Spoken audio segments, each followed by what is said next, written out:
Hello, my dear apprentices. Your coach, Mr. Magno, is here with a new edition of mixed numbers video. In this video, I'm going to show you a slightly different version of what you need to do when you're adding mixed numbers. So let's look at C, problem number C. So today, what I'm going to show you today is this. We're going to separate the whole numbers from the fractions. In that way, we have two different operations. So let's do that right now.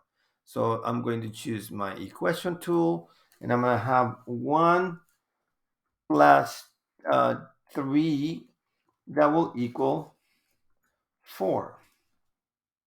Okay, so that's with the square. That those rectangle shapes are showing you only the whole numbers. Now let's look at the fractions, and I'm going to use a different color for the fractions. So the fractions are going to be in red. Let me make this line a little thinner. So this is the fraction, 1/5 and 1/3. Now, while I am doing this, I want to review with you that 1/3 and 1/5 are two different two fractions that have a different denominator.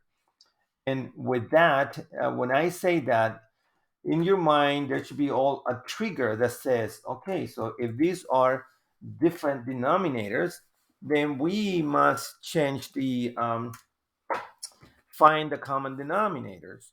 Okay, so there you have it. I created two additions with a whole numbers. Let me label these whole numbers so you understand. I know some of you guys need to review whole numbers.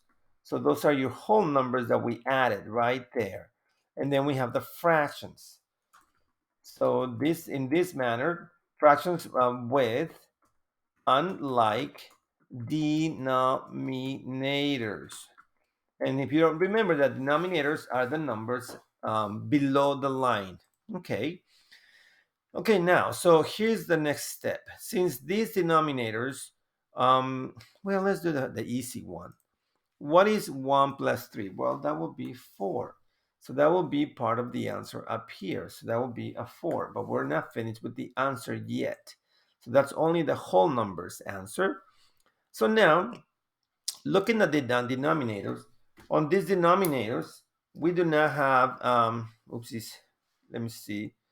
I'm going to delete this with the eraser. Okay, so now, since we have two fractions with the unlike denominators, if you look at the denominator of the first fraction, the opposite of 5 is 3. So that's exactly what we're going to use to show this problem. So we're going to multiply the 5 times the 3, which is the opposite denominator. And what we do to the bottom, we do to the top. So we write or multiplied also that 1 times the 3. Okay, now we are going to change colors, and I'm going to show you now that now the opposite denominator for the 1/3 is 5. Now we're going to multiply this, the 3, the denominator 3 times the opposite denominator, which is 5. And we do the same thing for the numerator. And the reason is because this equals 1, and that way it does not change the answer of the problem. Okay, now, so we are going to do the multiplication. 1 times 3 equals 3. And 5 times 3 equals 15. We have a plus sign in the middle, which is our indicator. And then we have 1 times 5 equals 5. And 3 times 5 equals 15. Notice that now we have common denominators. So now, since we have common denominators, the denominator must be the same, 15.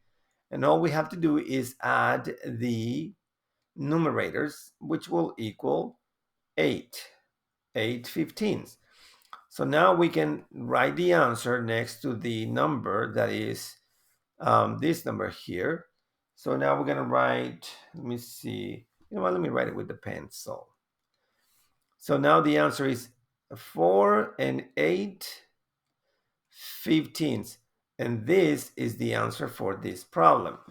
So again, watch this video again if you're not sure.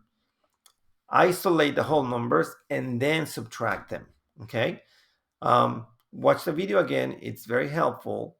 And ask questions if you do not know what happened. Rewind it again on the segments that you are not clear about. Signing out, your coach, Mr. Magno, showing you one more addition problem of mixed numbers.